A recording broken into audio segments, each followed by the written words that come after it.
you don't realize you're a caregiver when you're caregiving. You think you're just being a good daughter or a good son, or you're taking care of your family member. And, Marvell can speak to that really directly. And, it takes a toll on you as well, because you have so much guilt. You have so much sadness for this human. You feel guilty even trying to take care of yourself. But the reason that National Family Caregivers Month exists is because you have to remember that you have to put the defibrillator on yourself if you're going to help anyone else. You can't help anyone if you're not in the right state of mind. Were there any lessons that you learned maybe with your dad that you're doing differently with your mom?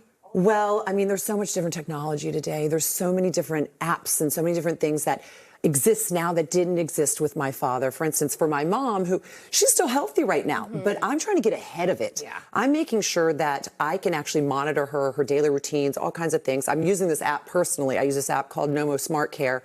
So it learns my mother's daily routines, and I know if she is waking up later every day. I know if she maybe hasn't eaten because she hasn't opened the refrigerator. I know These are just little things that will help you kind of navigate what to expect. Especially if you're from afar, because she's in Virginia and I'm here. So on my phone, I know what's happening in her home, which is super important to me. And if something were to happen, I can alert my sister. I can alert my brother.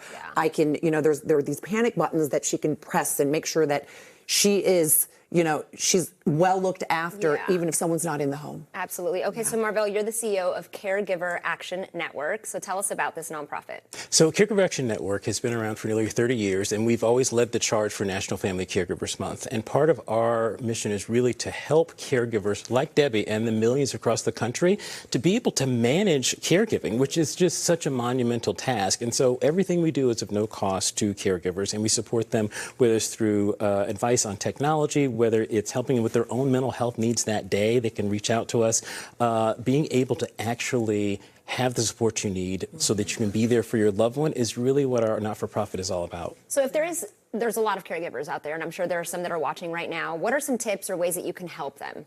So one, being able to know that, just like Debbie said, you have to be able to take care of yourself in order to take care of others. And so we really pay a focus on making sure that not only we're supporting that caregiver, but how are we supporting you in your own humanity? But even beyond that, tips around being able to know that there are ways to manage and help support what your needs may be, being able to reach out to us through our national help desk for caregivers, being able to check out nfcmonth.org for a whole cadre of subjects that can cross over different subject matter needs, different conditions, to really provide information that are going to help people right now. Because caregiving isn't just a stitch in time, as you can say. And it's going to continue. And the longer that we live, if we are lucky enough to live long enough, every single one of us will be a caregiver at some point in our life. Oh, yeah. I mean, we are part of, and you have kids, then you have your parents. That's the sandwich generation. That's us.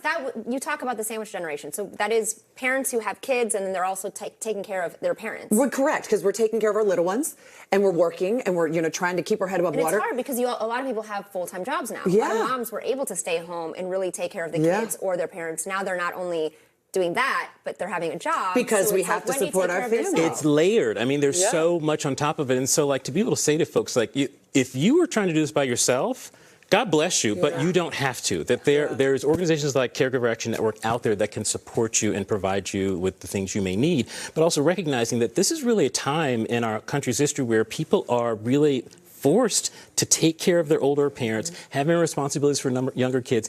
And it usually doesn't stop there. No, it's usually it's the neighbors, it's the grandma, it's the other parts of the family. So you have a campaign, Plug into Care. Really quickly, what is that? Yeah, so Plug into Care is all about providing resources to caregivers where they are when they need them. And so it allows them, by going to nfcmonth.org, to get all the resources they may need for their caregiving responsibilities now, but all throughout the year.